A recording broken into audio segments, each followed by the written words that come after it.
Bonsoir Emmanuel Navon, vous êtes professeur de relations internationales à l'université de Tel Aviv. Je voudrais qu'on revienne sur le contexte de ces attaques. Aujourd'hui, le Hamas a lâché ces organisations qui sont liées à Daesh dans le Sinaï parce qu'il veut se rapprocher du gouvernement égyptien. Et c'est finalement Daesh isolé, acculé, qui s'en prend à Israël aujourd'hui. Alors, il y a deux raisons en vérité pour ce tir de Daesh vers Israël. C'est d'abord, comme vous l'avez dit, le fait que le Hamas a bénéficié récemment d'un allègement de la fermeture de la frontière entre Gaza et la péninsule du Sinaï. Et par conséquent, pour maintenir cette ouverture relative, coopère plus avec le gouvernement d'Al-Sisi et donc coopère moins avec Daesh. Donc Daesh veut faire payer un prix d'abord au Hamas pour, d'après ses termes, collaborer avec le régime ennemi des généraux d'Égypte, mais également vis-à-vis d'Israël.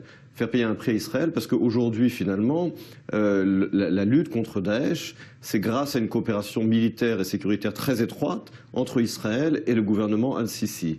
Et là, le Hamas, l'État islamique, Daesh, veut également envoyer un message à Israël, cesser de coopérer avec Al-Sisi. Mais jusqu'où il peut aller ce message? Jusqu'où ça peut aller? Est-ce qu'on peut s'attendre à une escalade de violence ou bien c'est des incidents qui sont sporadiques? Alors d'abord, il faut bien comprendre qu'il y a eu un changement au niveau du leadership de l'État islamique de Daesh dans la péninsule du Sinaï et que le nouveau leader n'est pas un local de la péninsule du Sinaï et qu'il a une politique, semble-t-il, beaucoup plus provocatrice tant vis-à-vis de l'Égypte que vis-à-vis du Hamas que vis-à-vis d'Israël.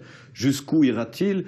Il sait que le relativement récent ministre de la Défense israélien, Avigdor Lieberman, a déclaré une politique de zéro tolérance vis-à-vis des tirs en provenance de la bande de Gaza et du Sinaï. Donc il y a là également une volonté de tester Israël. Les limites également d'Israël. Encore une fois, est-ce qu'Israël se laissera aller à une guerre? Cela dépendra aussi n'oubliez pas qu'il y a eu un changement du leadership également au sein du Hamas, dans la bande de Gaza il y a une semaine, qui lui-même est également plus radical. Donc beaucoup dépendra de la stratégie, de la politique à la fois du nouveau leadership de Daesh dans le Sinaï et de Hamas dans la bande de Gaza. Alors on l'a bien compris en vous écoutant, beaucoup d'équations à prendre.